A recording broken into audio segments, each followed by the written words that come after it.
Tina Janurupaya Atopajam Upayitam Andevam Pranatam Puraha Saparyaya Paryagrahidna Pratinanjanurupaya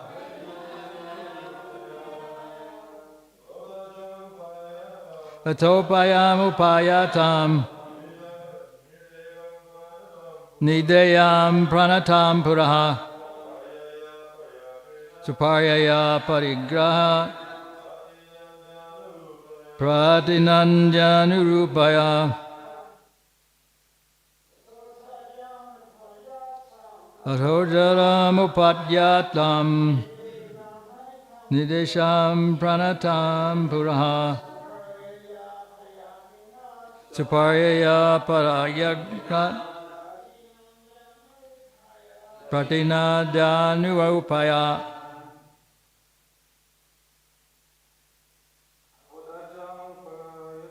Atobhajamupayatam Nidevam pranatam puraha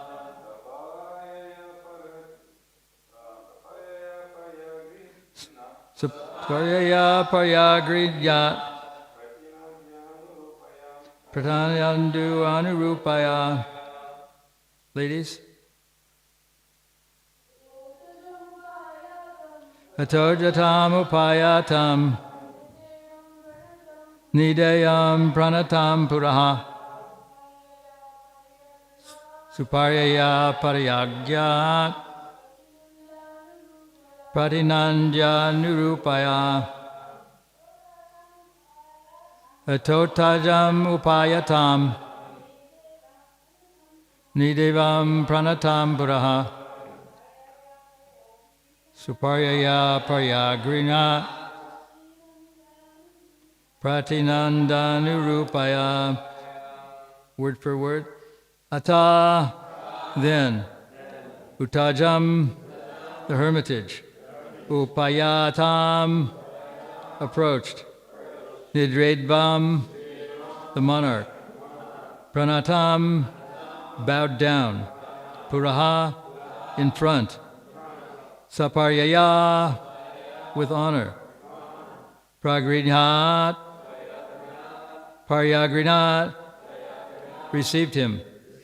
Pratinanja, greeting him. Anurupaya, befitting the king's position. Translation, seeing that the monarch had come to his hermitage and was bowing down before him, the sage greeted him with benediction and received him with due honor. Purport. Emperor Swayambhuva Manu not only approached the cottage of dried leaves possessed by the hermit Kardama, but also offered respectful obeisances unto him. Similarly, it was the duty of the hermit to offer blessings to kings who used to approach his hermitage in the jungle. The verse again, seeing that the monarch, by Srila Prabhupada, seeing that the monarch had come to his hermitage and was bowing before him, the sage greeted him with benediction and received him with due honor. I didn't mean to say that Prabhupada wrote this translation, but he translated it. And I think Jayadvaita did the editing, and he very much appreciated that type of editing. So this verse shows that there is a form of etiquette that is to be observed when one approaches one who is more advanced. It separates the position of the Krishna consciousness movement from other faiths that feel that a person who is no longer alive is their guru. In Krishna consciousness, we choose a Diksha guru who is a living person, who we can talk with and hear their lectures. Usually that's the case. So that's a different thing. And it's very important that there's also appreciation and reciprocation. In the Nectar of Devotion, it is written that there's a section called gratitude. And the pastime that Srila Prabhupada chose was when Draupadi was attempted to be stripped naked in front of the large assembly. And Krishna came to her rescue and supplied unlimited cloth for her sari so that it wouldn't happen. So that was his version of gratitude. And I knew one devotee who made a very large devotion. I don't want to say how much it was, but it was above 6 figures.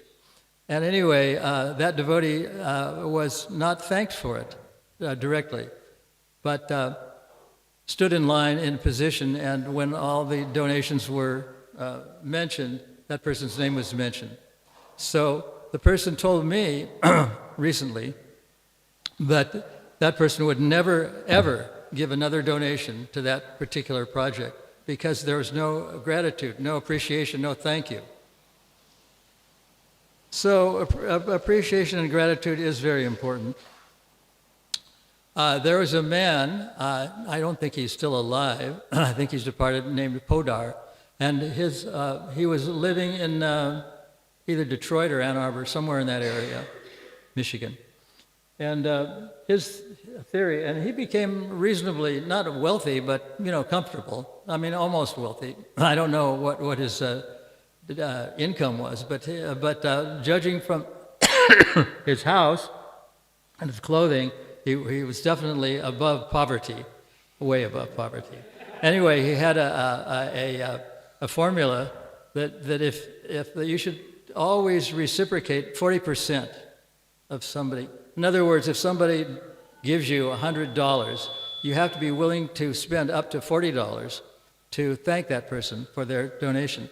And otherwise, they just feel kind of psychologically left out of things. And so it's a psychological importance to say thank you.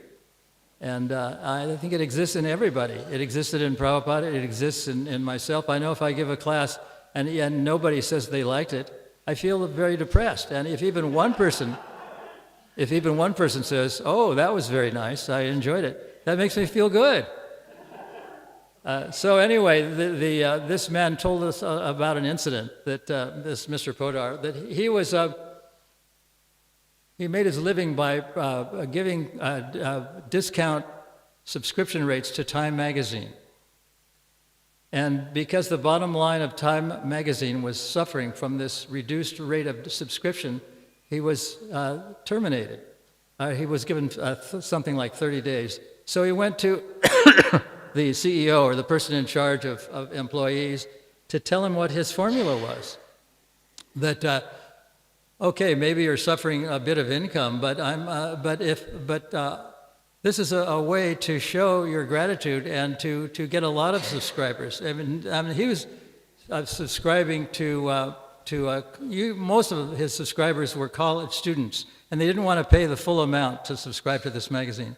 So they got a big discount, and he was paying up to 40% of their subscription rate as a form of gratitude.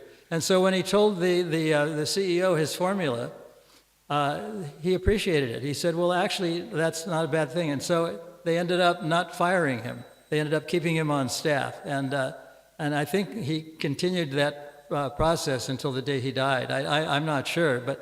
He was a very intelligent guy, and he gave us a little mathematical formula. It was he put on a kind of seminar. There were about 4 or 5 people there. There was myself, there was Jayadwaita, there was Naveen Krishna, I don't remember who else was there. But he gave us all a little quiz that we could think of overnight and come back the next day and see if we could find the answer to.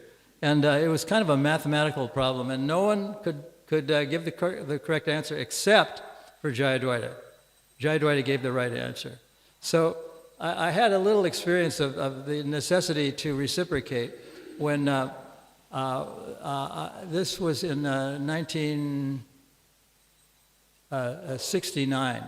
Prabhupada called me into his room because we were very seriously in debt at Bhaktivedanta Manor to the BBT for about $70,000, and that was a lot of money in those days. It's still a lot of money even now, but it was a very, very large amount of money in those days. And so Prabhupada said, "So how is it that you are in debt to the DVT for $70,000? And I didn't have a ready answer because it just happened that they gave books to people and they weren't paid for straight away. Anyway, they were eventually paid for. At that time, there was a rule in England that if you wanted to send money out of the country, you had to have invoices. You had to present invoices to the bank before they would send money out of the country. Of course, that law is probably now abolished. But at that time, it was very seriously observed. And in a way, that was my justification, or all of our justification, for not paying the BBT the money that we owed them, because it was, at that time, illegal to send money without invoices. Of course, they probably sent invoices, but we kind of didn't want to part with the money. And so Prabhupada said, well, how many Hindus are there in this country? And in a rough calculation, I said,